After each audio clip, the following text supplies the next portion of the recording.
এয়া আজি দুপৰীয়া খানা দেই। দুপৰীয়া একচুৱেলি হোৱাই নাই, আজি সোনকালে হৈছে। বিশেষ এটা কথাৰ কাৰণে বাৰু পিছত ক'ম। সোনকালে খাই বৈ আজি আজৰি হ'ব লাগে।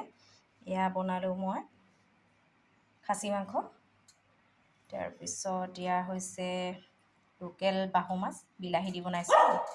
তাৰপিছত এয়া আছিলে আপোনাৰ যোৱাকালিৰে দেই লোকেল মুৰ্গীৰ জোল এয়া বনাইছোঁ। তাৰপিছত আমাৰ ছোৱালীজনীয়ে কাঁহীখন কেনেকৈ লৈ দেখিছেনে, এয়া এনেকৈ মানে ইমানকৈ লৈ এনেকৈ খাব।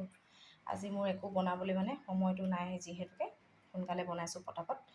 সেইটো কাৰণে এতিয়া আৰু আমি খাই বৈ লৈ মানে ওলাই যাব লাগে দেই। তাৰপিছত এয়াই মই বোলো কি বনাইছোঁ আজি আপোনালোকৰ আগত দেখাওঁ।